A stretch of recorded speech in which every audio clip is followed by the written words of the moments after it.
Four, three, two, one. Hello, how are you today? I'm fine, thanks, Kevin. Can you please just introduce yourself, where you served in the Peace Corps, and what years, please? My name is Karen McCarthy. I served in Peace Corps from 2008 to 2010, and I served in the West Indies on the island of St. Lucia. Okay. So briefly describe the island of St. Lucia, just quickly, I guess. Well, it's a small island. It's kind of an almond-shaped island, and it's 14 feet across and 28 feet, I believe, 28 miles, excuse me. Feet would be pretty small. Miles long. It has two major cities and villages on either side. Okay. What originally motivated you to want to go to St. Lucia as opposed to other places the Peace Corps serves? Well, actually, Peace Corps doesn't give you an option as to where you serve. What they do is they ask you for regions that you're interested in. I pretty much told them I was very interested in Eastern Europe, and they sent me to the Eastern Caribbean. So it's probably somewhere I never would have gone had it not been for Peace Corps sending me there. And I'm very grateful that I've had the opportunity to see the islands around the Eastern Caribbean. Okay. So how did you feel when, you wanted to go to Eastern Europe, so how did you feel when you got the news that, oh, I'm going to the East Caribbean? I was okay with it. I was warned to expect anything, so I was probably a little bit disappointed. The most exciting thing to me was that although they speak patois or Creole, they also, almost everyone speaks English, so I knew that I wouldn't have to become proficient in another language. So that was good for me. Right. So prior to your departure, I guess, how did you prepare for the trip? Like, what did you bring, or what didn't you bring to the trip? Oh, it was a nightmare. They give you a packing list as to what to bring, and I think I packed obviously more than I needed. Worrying about every little thing, way too many shoes, way too many pairs of pants, way too many of everything. They give you a pound limit, and basically, if anybody ever asked me, I would suggest that you pack everything and then take half of it out and don't bring it. But preparing for Peace Corps was a little bit more extensive for me because I was an older volunteer and established, and I had a home, and so I had to worry about what was I going to do with my dog, who was going to take care of my house, those kinds of things. So I rented out my house to my kids, and they took care of my dog. Oh, that's good. So you said you're an older volunteer. And is this a new initiative? And if so, how does this initiative work? Yes, Peace Corps is interested in recruiting 50-plus volunteers now. They are interested in the experience that we have to bring. I retired after a 30-year career in the industry and then taught for I think 5 years before I went to Peace Corps, so I had an extensive amount of both practice and theory that I could bring with me, and this is kind of what they're looking for now. But they're also, in addition, recruiting the people right out of college. Okay, so what about being, I guess, older per se, helps? What do they look for with the older volunteers that's different from the younger volunteers? I think they look for our experience, and for me, that was one of the reasons that after they interviewed me and they saw the skills I had, they said, "No, you're going to the Eastern Caribbean. This is where we need you. We need your skill there."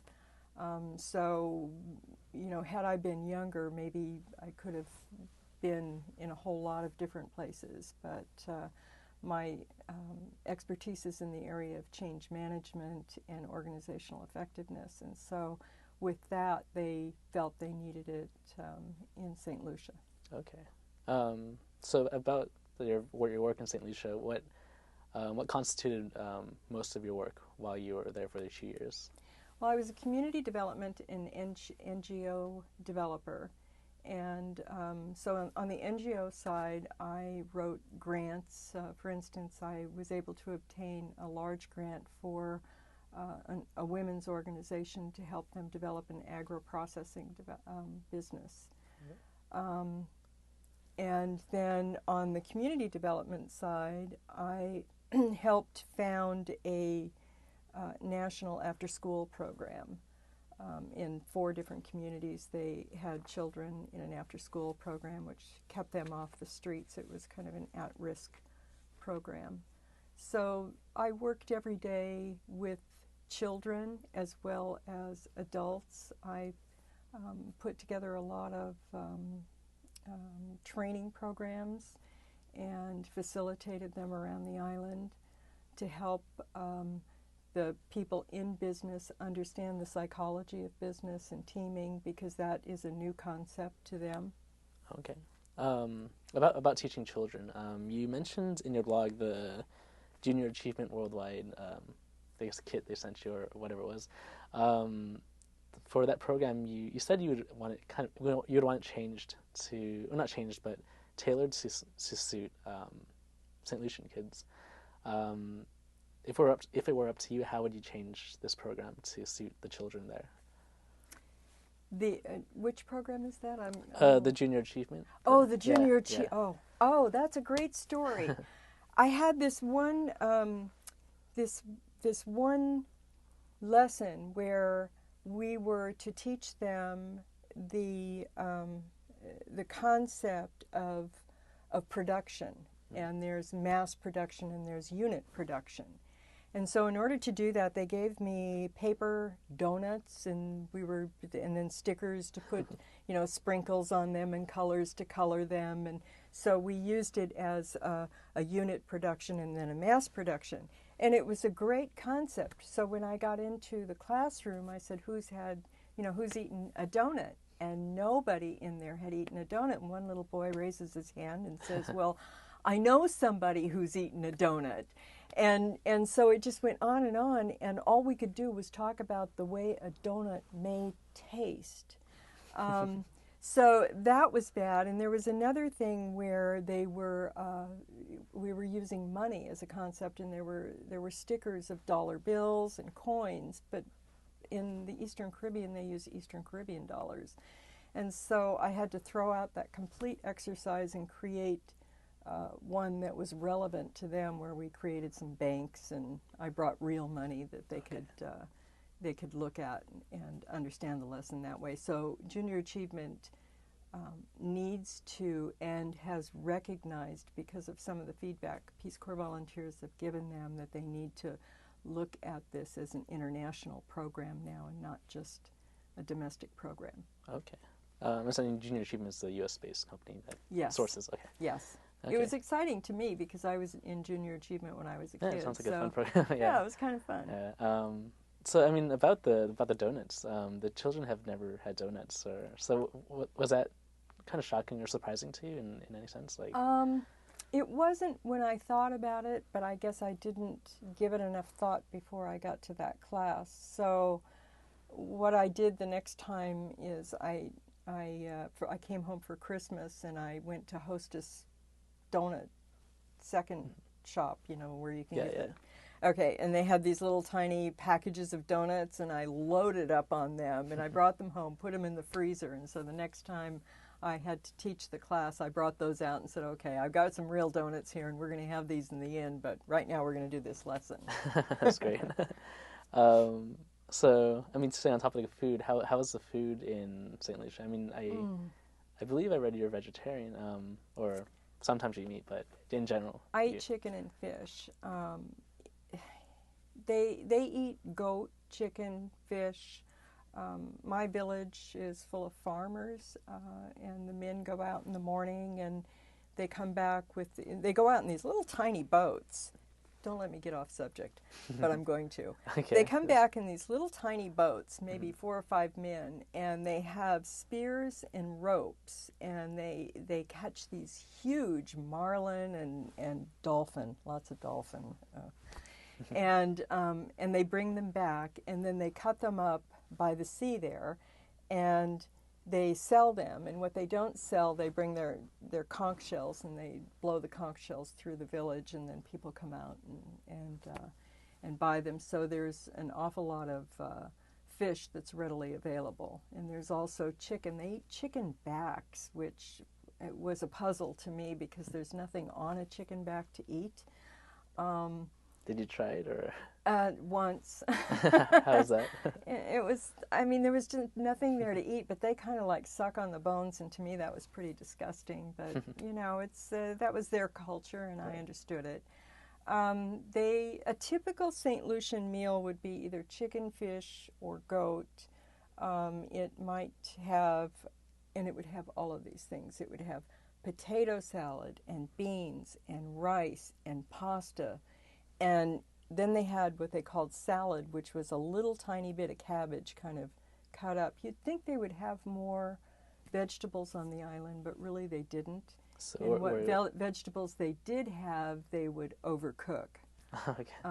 So overcook in my mind. Right. So I mean, this culture divide. I mean, I think part of the Peace Corps, the ideals are to exchange cultures. Mm-hmm. In this sense, what did you gain from? What I guess did you exchange with St. Lucia, and what did St. Lucia? What did you two exchange with each other? Oh boy, I think I was able to. You go into Peace Corps thinking you're going to change the world, and nobody changes the world. And what I've come to believe is that small changes that you might think are insignificant collectively add up to larger change. And so I did this national after-school program. Is it sustainable? I hope so. It's been 6 months. Is it still there? Yes. Is it going to be there in 10 years? I don't know.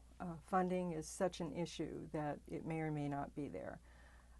One of the things that I did was probably just 2 weeks after they started the program in one village, the facilitators had a child who was just a terror, and they had a meeting and they were going to ask him to leave the program because he was so disruptive.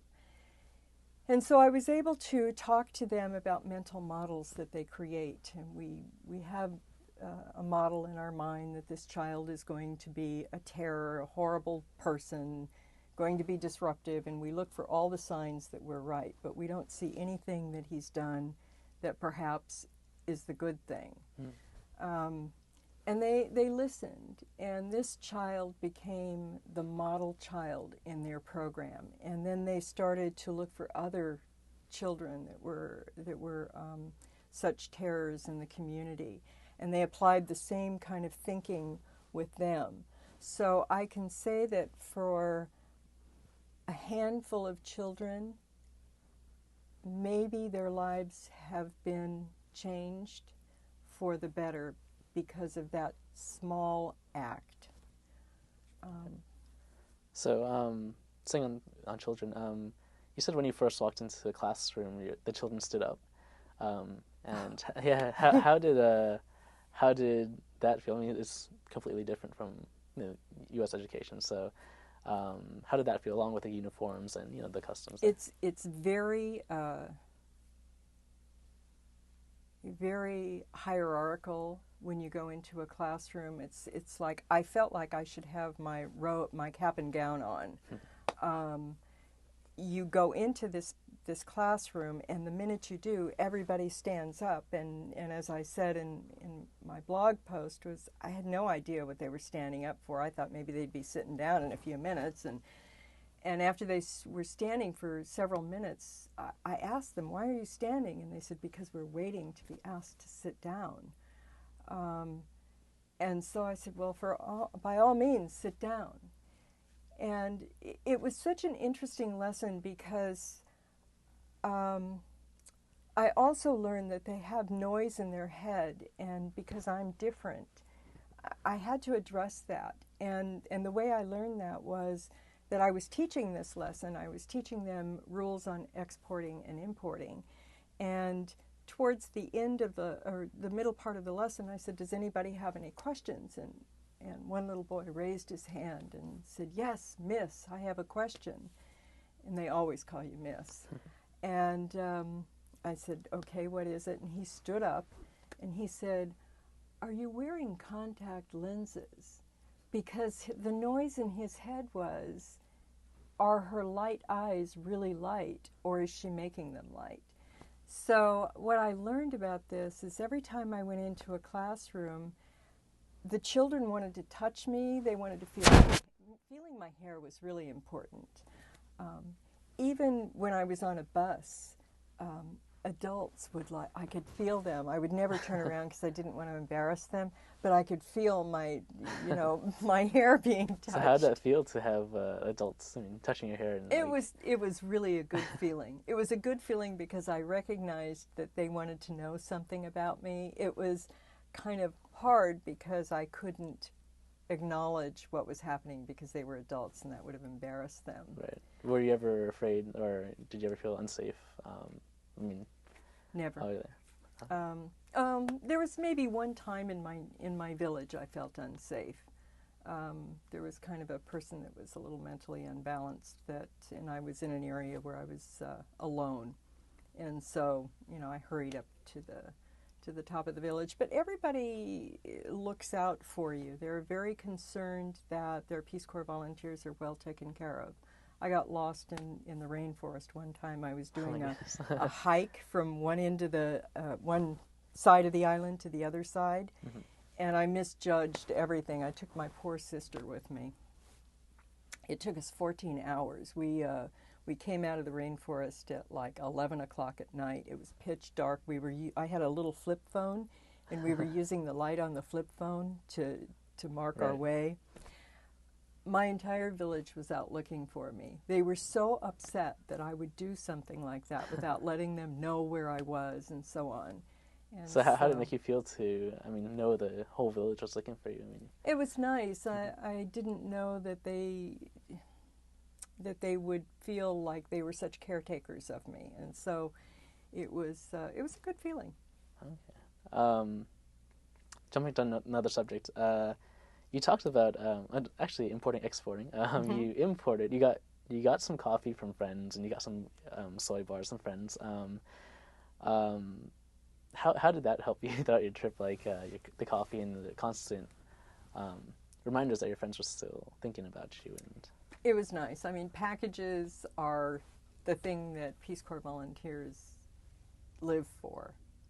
They're all the things in those packages that we can't get. So when I got the coffee, it was wonderful. There's coffee on the island, but it's not like the coffee here. That was one of the things I was surprised at, is that people, for the most part, do not drink coffee. Nescafe is what they drink.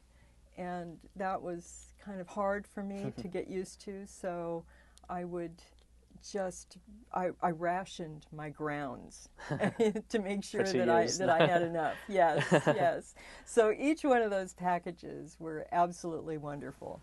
You mentioned a drink, cinnamon, like boiled cinnamon with cocoa sugar. tea? Yeah. So do you still drink that, or can you just first describe it and then how it came about, and then do you still drink it? Some of the foods are interesting. They have cocoa tea and guava cheese. And guava cheese is not cheese, and cocoa tea is not tea. Cocoa tea is more like hot chocolate, and I think it came more from the times of real poverty on the island. So what it is, it's cocoa stick, which is kind of a compressed cocoa from the cocoa bean, and they use canned milk there because there isn't, they don't have enough room for cows. There's a few cows on the island, but not many. So it's canned milk and that, it's some cinnamon, and then they make little dumplings, and they put that in there, and they call it cocoa tea. Mm. So no, I don't make it here because I don't have enough cinnamon sticks. Right. Or chocolate sticks. What about the guava cheese? Guava cheese it basically is the pulp, which is cooked down with tons and tons of sugar and made into kind of a gelatin thing, and then they cut it up and it's candy. The people on the island eat a lot of processed food, a lot of starch and a lot of sugar, and have the highest per capita rate of diabetes in the world. Oh, wow. Type 2 diabetes. So during your time there, did you try to, were there any initiatives to lower the rate of diabetes, since, it's the highest in the world? Yes, some of the Peace Corps volunteers were working with that, and it's so sad because you see so many people on the island without limbs, because as one woman said, they're very easy, or they're very quick to amputate. So has the Peace Corps, in this sense, for diabetes on St. Lucia, have they made a big impact in terms of lowering the rate? I don't think so, because it's changing behavior and changing the way their food to them is so important that changing the way they eat it's an uphill battle. So have they made significant changes? No. Have they made enough change where at least there's some awareness? Yes. Okay. Talking about cooking, you had a host family in the beginning for a couple weeks, and how was living with the family? How was eating the cooking? How was just being there for those first couple weeks before you moved into your own place? Honestly, it was hard.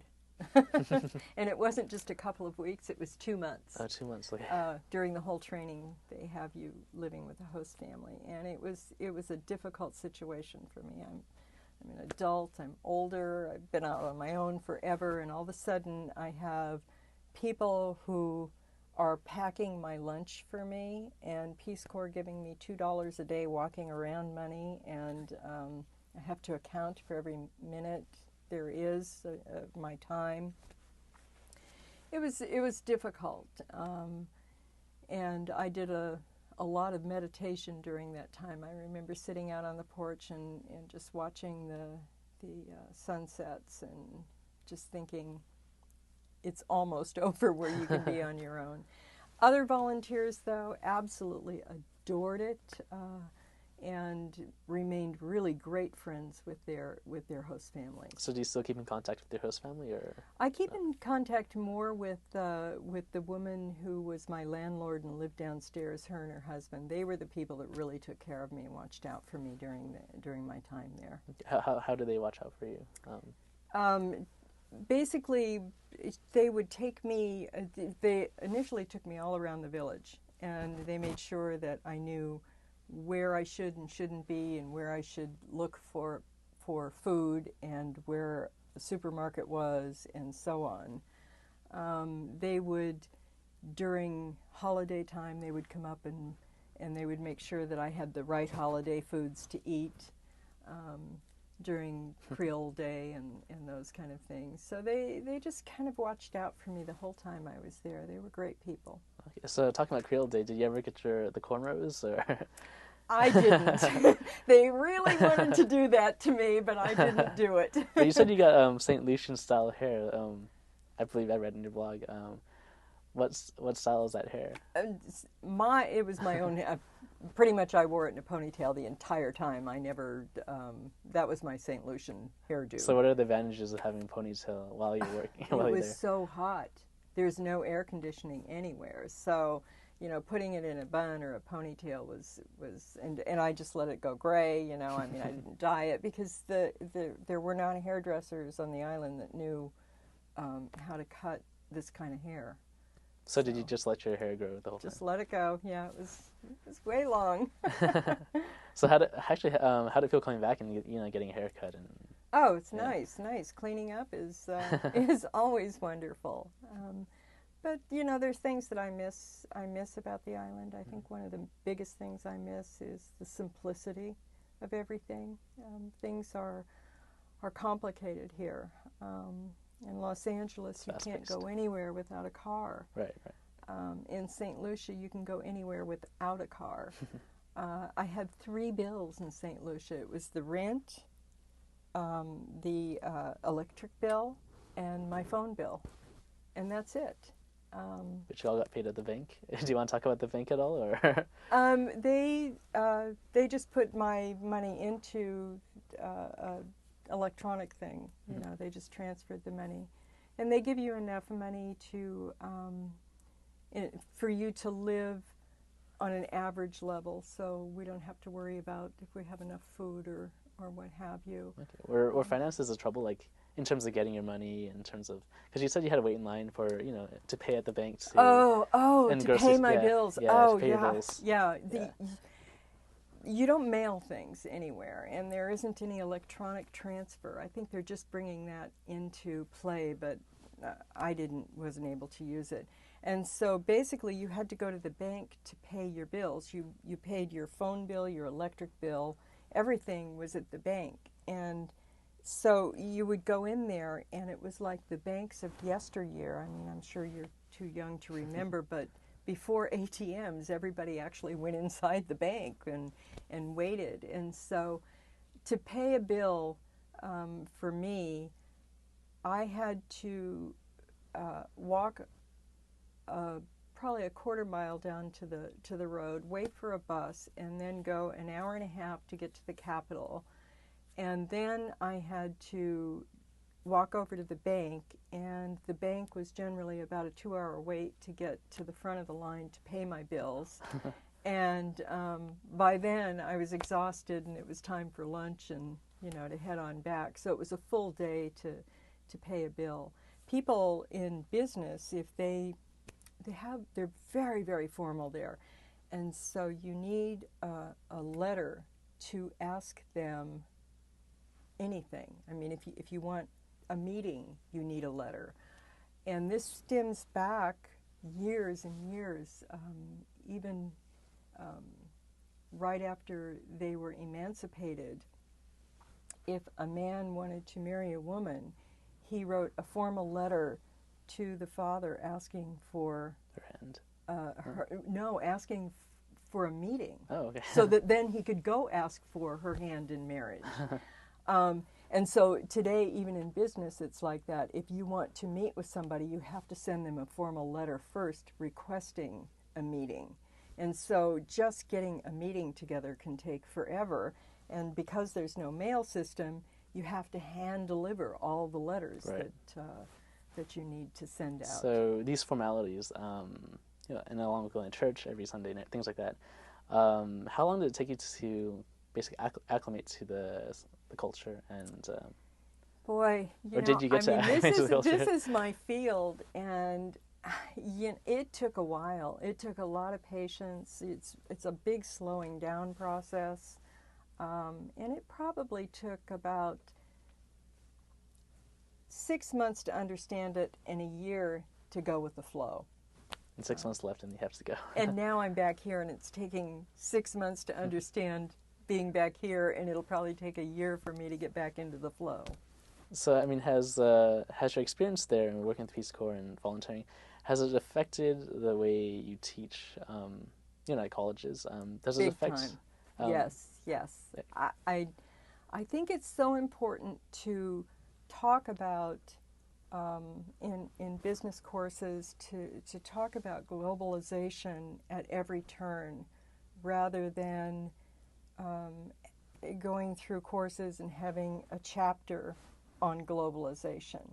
So I have taken the courses that I now teach, which are 2, negotiation and management, and I try to incorporate cultural activities into everything that I teach, because it isn't it's not domestic anymore, and I think that I would be doing my students a big disservice if I didn't teach that way.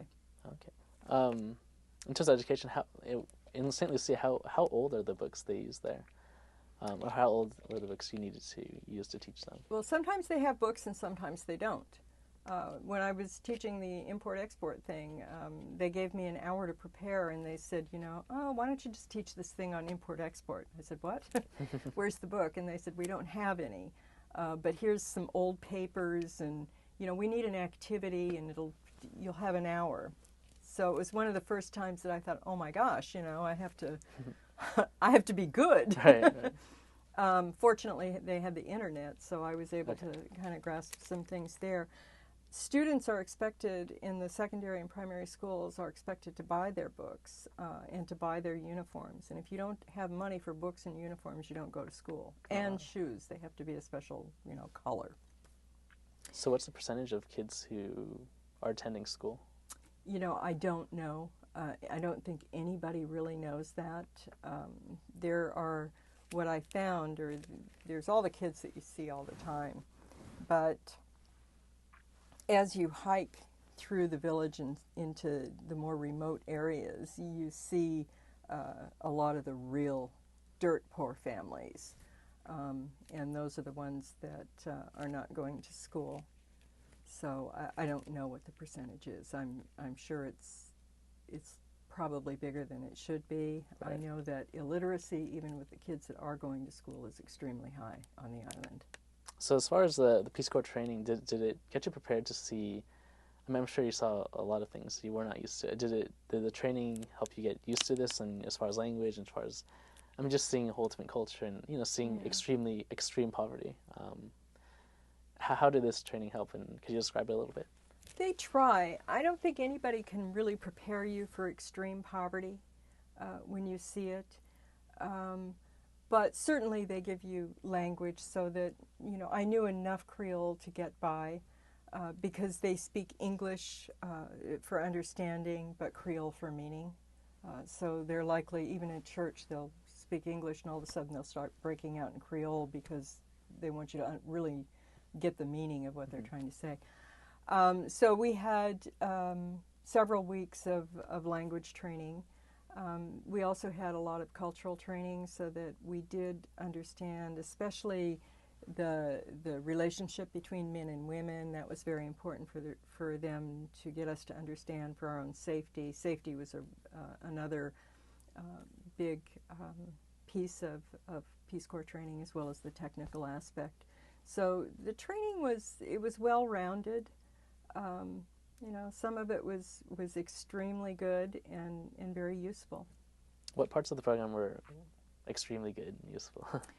I think that, even though I've been in this field for so long, you never stop learning, and there were tools that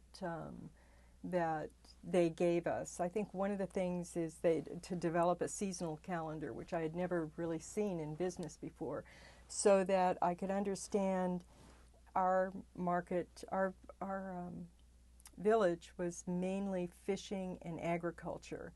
And so if you look at the 12-month calendar and you look at, when the best fishing time is and when they start collecting their crops and those kind of things, then you start to see when the downtime is, and that's the area that you want to go and target some of the big meetings and the changes that you want.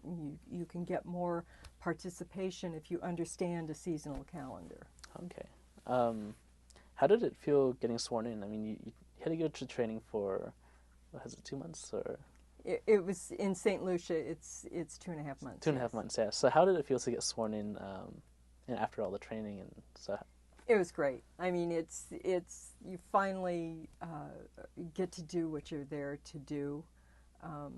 The swearing in was kind of strange in that they have you take the oath of office that the president takes, and I guess all senators and what have you. It's kind of a standard oath of office where you're there to defend the Constitution, and it was kind of, I was wondering how I was going to defend the Constitution against all these enemies. I didn't see any enemies out there, so it was kind of a lighthearted moment, I think, when we all listened to that. But I think that we all very much took what we were doing very seriously. So instead of enemies, would you replace that word with? defend the Constitution with all, I don't know. I'm not sure what I didn't see anybody that would try and harm us. So everyone you met there, I mean, basically are all friends. You said you also met some Japanese volunteers. Yes. How did that come about? And then it seems like there are two groups that are quite close eventually. Yes. You know, they reached out to us. The Japanese have a similar program, and it's called JOVC. Please don't ask me what it stands for, because a Japanese occupational volunteer. That's my next question. Something or other. Yeah. And they reached out to us. They brought a big poster with their pictures and what they were doing and where they were living, and they hung it up in our training center, so we were able to see what they did. And then they booked a conference room and they organized a one-day event so that we could all get together and meet each other, and it was really great. One of the interesting things about Japanese volunteers is that it's not like Peace Corps. Peace Corps is kind of there's some prestige behind it if you've been in it. Mm-hmm. With the Japanese, they look at it like you're volunteering your time and you're wasting your time. Really? So it's these, and nobody quits. Nobody. It's a matter of saving face. So you go, and you're never allowed to go home. They have 7 countries that they can go to, and Japan is not one of them on their vacations. Wow. But getting to know them was really wonderful. I mean, they taught us how to make sushi, and we taught them how to make chocolate chip cookies, and we did a lot of things together. We did a lot of collaboration, working with the people on the island. My hat is off to them. They came into the program knowing Japanese and learned not only English but also Creole. So to me, they're amazing that they've been able to do what they did. So is this common? I mean, I'm not sure if you know about other programs around the world, but is it common for other countries' organizations, similar to Peace Corps, to do joint programming or joint programs with Peace Corps, or was it just a particularly? I don't know. My son was Peace Corps Honduras, and that's kind of a story. But he said there were a lot of NGOs on the island. I mean, in his country. But the only time he ever collaborated with them was after Hurricane Mitch. He got together with Doctors Without Borders because they needed a Spanish speaker, and he was fluent. And so I don't know if there's any collaboration in other countries. Every country is different. Every Peace Corps experience is different. You never know what you're going to get. Okay. Talking about hurricanes, there's a hurricane a little while ago that I believe it affected the island. Pretty devastating. Thomas. Yeah, yeah. Yes. How did that affect you when you heard about the hurricane? It was a heartbreaker. I couldn't get a hold of anybody for days. It was a direct hit, and it was it's hard because I had just left the island, and I have so many friends that I left behind, both Peace Corps volunteers and St. Lucians. It was very difficult for me and very emotional. Then when I did get to hear from them, it was hard to hear that they didn't have water and that they were looking for water possibly to be shipped in from Dominica. Their roads had collapsed. They had no infrastructure. People were in really bad shape. So after hearing about it, did your thoughts ever come? Did you ever want to return to St. Lucia to help, especially after the hurricane, where they probably needed most help? I did contact Peace Corps and told them that if they were looking for Response Corps volunteers, I would come back. But they had what they needed at the time, because they wait for people that live in the country to request help. Okay. Sometimes they don't request the help they need because they don't really understand the help that we can give them. Are there limitations to what the Peace Corps can do. I mean, in terms of help. I mean, it seems so far-reaching. Like, you can help Doctors Without Borders, you can help business teaching, whatnot. So is it just it's just a very wide spectrum, or are there limits to that? There are limits. I mean, if you're a doctor, you can't practice medicine. If you're a psychologist, you can't practice there. You can't practice psychiatry. A social worker has to be careful about counseling. So with Peace Corps, if you wanted to do those kind of things, I think that some of the other organizations like Doctors Without Borders would probably be where you'd want to focus your time. Okay. I do know one older woman who went to Honduras who was a doctor, and she went there. She was working in healthcare, and she said, I never told a soul, because if I had told them, it would have all been over with, because in Honduras they needed doctors so badly. So how, I mean, as far as your, going back to living situations, when you got your apartment, how was that, like, after going from host family to an apartment? It was heaven. It was heaven. I actually got a wonderful apartment too. So I probably had the nicest apartment of any of the volunteers on the island. I had a 2-bedroom, 2-bathroom apartment. It was very modern, very clean. It was perfect. The only thing that it didn't have was screens. And so the first couple of months I was there, I was bitten head to toe with mosquito bites, which was, it was horrendous. It was almost a deal breaker for me. Does the repellent help, or? Pardon me? Does the repellent help? At that time, all Peace Corps would give you is natural repellent. Where at the end of my service, it was just, give me all the DEET you can give me. I don't care if it's going to kill me. I couldn't take the mosquito bites. So no, it didn't. I was using those coils, and my landlords came up one day, and I had all the windows closed, which meant it was really hot in there, and I had those coils going, and Elizabeth said, what's going on? And I told her, and she looked at me. I mean, I was covered with bites, and she said, oh no, this can't be. So she contacted somebody who put up screens and screen doors for me. They were so wonderful to help me. Oh, wow, that's good. So, and after that, you sort of, you get to learn how to manage all the bugs and stuff. One time there was geckos on the ceiling, and I was seeing all these droppings that looked like mice droppings. And I thought, oh my God, I can deal with just about anything, but rodents, I was going to move, really.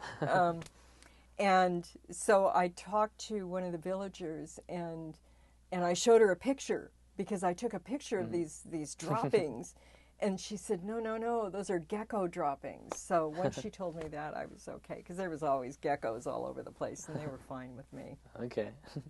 So your apartment apparently was really nice. What are some perks, and what's the biggest perk that you had while you were serving there? Or, I mean, the biggest perk was I was on a beautiful island.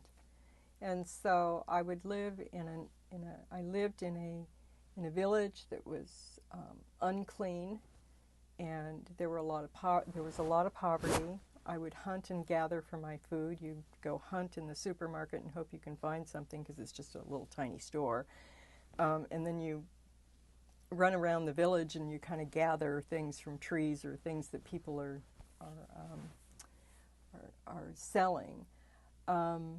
So I went from that to once a month I would meet friends on the west side of the island, and we would, hang out in these incredible beaches, and, it was a beautiful place to be. The hiking was fabulous. You couldn't ask for anything better. So that was, I think, the biggest perk, was the beauty of the Caribbean. Okay. So on the flip side, what's the worst thing you've seen while you were there?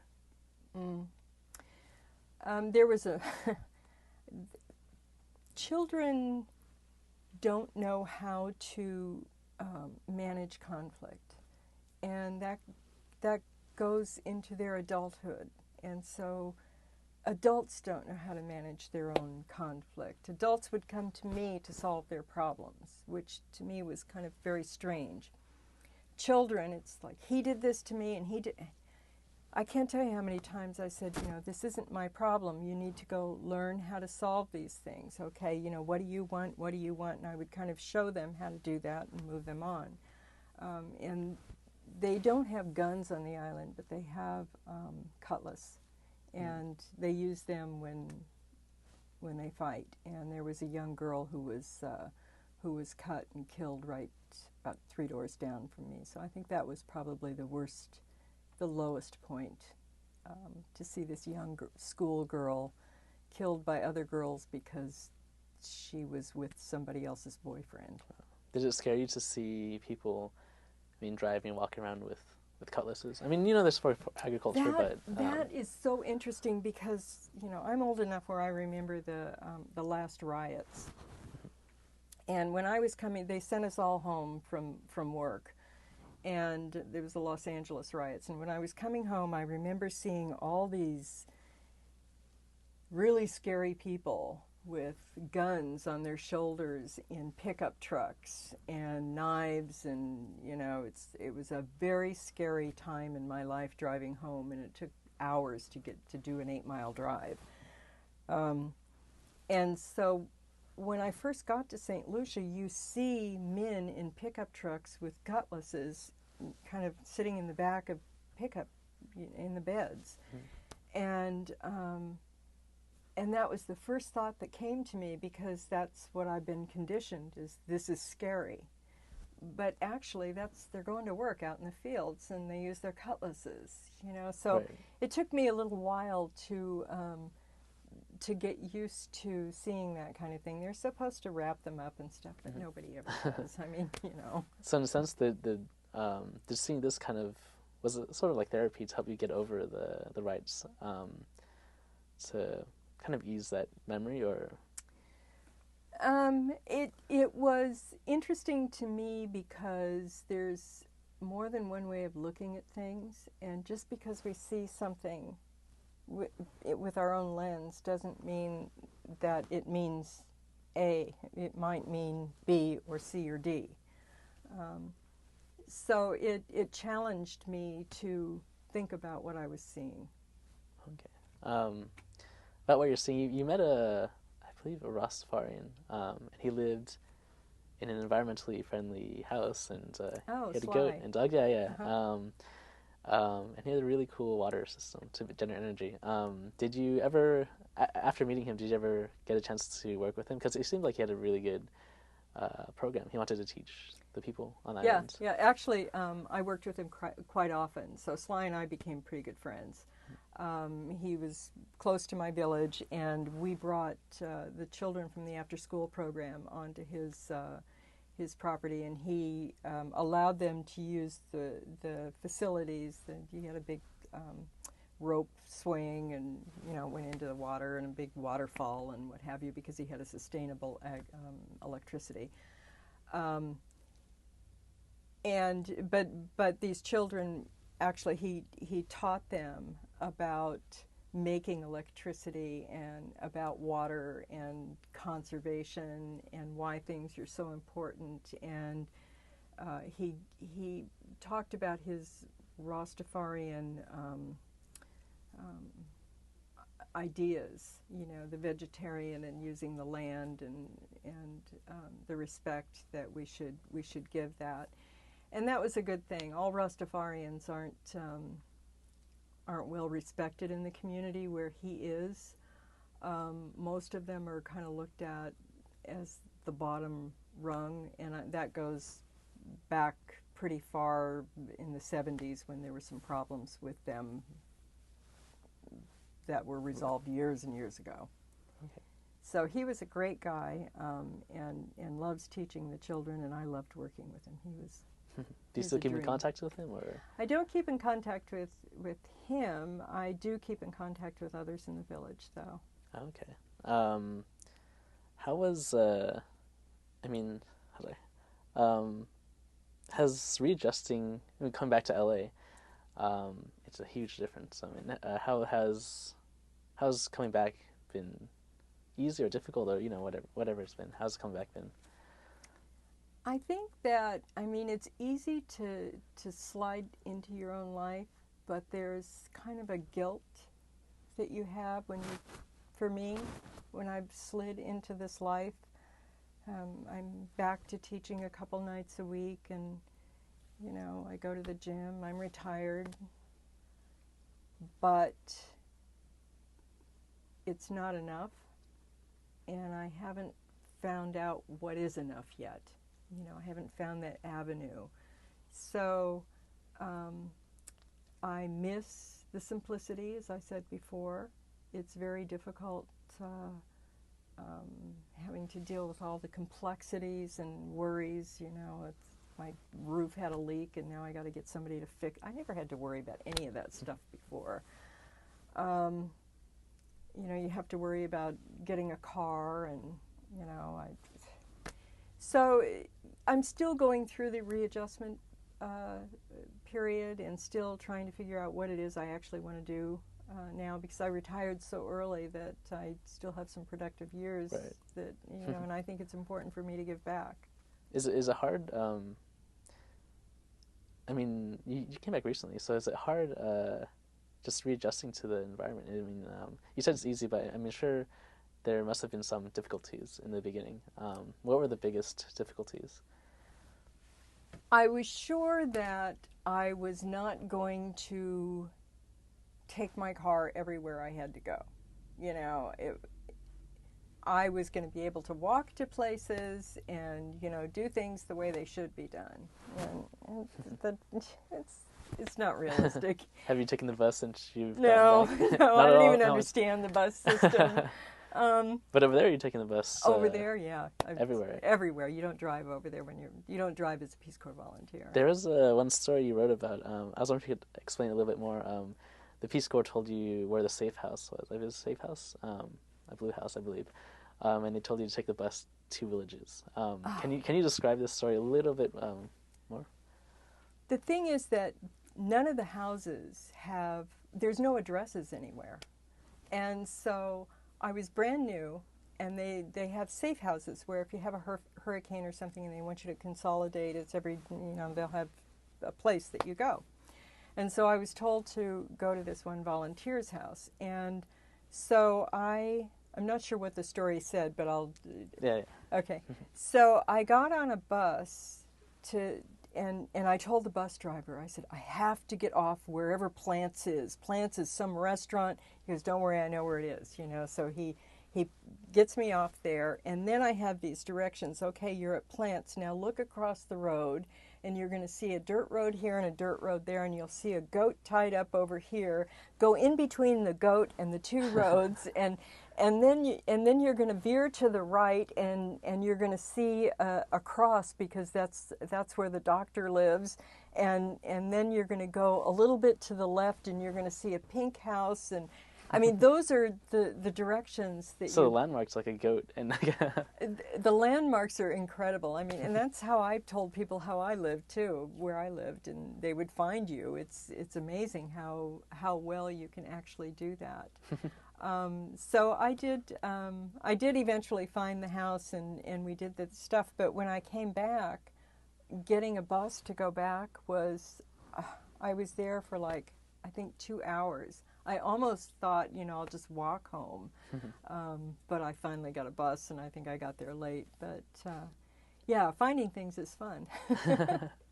So about time in St. Lucia, you said that it's more, in a sense, it's more relaxed. If something's at 8, it'll be at 10 or something. And while you're there, did your sense of time change? Like roosters are crowing at 4, and could you describe this time in St. Lucia? At first, it drives you crazy because you're always the first one there, and actually a meeting that's called may or may not happen. If it rains, it's not going to happen, and it rains all the time. And so if you're late, you're late. Who cares? But as a Peace Corps volunteer, you have to be there on time. It drove me crazy to begin with, but I kind of got used to it. I've really had to get, I'm a very timely person now, before, and I've really had to get back into that you got to be on time thing. One of the things that I taught at the university, and the students pushed back big time when I told them they had to be on time, because they thought it was okay to come in an hour or two or so late. And for me as an instructor, that was disruptive, and I wasn't having it. And it was the biggest pushback I got from the people. They said, but we take a bus. And I said, but so do I. You know, it takes me an hour and a half to get here. So then how did you resolve that conflict? Well, fortunately in the classroom, it was my rule. Okay. So I guess last question. For anyone, I guess let's focus a little bit. For anyone over 50 who's looking to join the Peace Corps, what would you tell them about joining? If there's your advice about joining the Peace Corps? I think their slogan is it's the toughest job you're ever going to love, and they're right, it is tough. It's been life-changing and rewarding for me, and I'm so happy I did it. And you'll know if you're ready to do it. You just know when it's right for you. And if it's right, do it. It's great. Thank you a lot. Thank you very much. Thank you.